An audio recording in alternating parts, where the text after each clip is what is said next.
والے دل پہ ہاتھ رکھ سچ سچ دس ہے مسلمان دا مطلب کیا عشق نبی نے سینے وچ راز ایمان دا مطلب کیا ہندوستان ہی ٹھیک آسے 20 لاکھ بندے دیاں قربانیاں دتیاں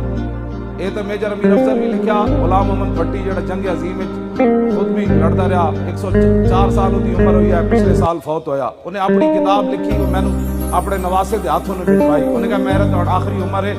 اے گل میں دے وچ ایک بھی کوڑ نہیں لکھیا انہیں اپنی کتاب کا نام ہے در اغیار سے لے کر در یار تک اس کتاب کا غلام محمد بھٹی اور دوسری جگہ عظیم وچ بھی وہ قید رہا ہوتے کالے پانی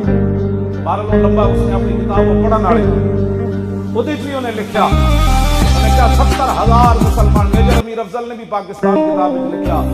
پاکستان کی کہانی حضور پاک کی صفائی کی زبانی حضور پاک کا جلال و جمال انہاں ساری کتاباں جنہاں لکھیا انہاں کہا کہ 70,000 کڑیاں جڑیاں قتل ہوئیاں اپنے آپ ماں باپ کیتیاں ہوتے علیحدہ نا 70,000 کڑیاں ہندو سکھ چک کے لے گئے جدوں پاکستان بنے تو ہندو سکھ جمدے مر گئیاں ہر روز دیوار نال کن لاندیاں سن کہ ہنے کوئی محمد بن قاسم گھوڑے لے کے آ رہے آج بھی جناب میں عافیہ صدیقی دی ماں نو کراچی ملیا انہیں میں اپنے زبان نال گل سنائی انہیں کہا میری دھی 16 سال ہے امریکی قید بیٹھی ہر روز آ کے امریکی جدوں دے جیل دا دروازہ کھول دین نا وہ ظالم تے میری دھی نو تانا دے دین راتی محمد بن قاسم نہیں سی آیا تینوں چھڑا راتی نور الدین زنگی دے گھوڑے نہیں سن آئے راتی وہ محمود غزنوی تہاڈا نہیں سی آیا تینوں چھڑا کہنے کہ میری دھی کپڑا منہ دے پا کے یہ بس کر کے رون لگ پئی انہاں نو کی جواب دے اگلی گل سنو اے بچو تسی مڑ مڑ کہتے ہو فلانا آیا اب حضور کا دین آئے گا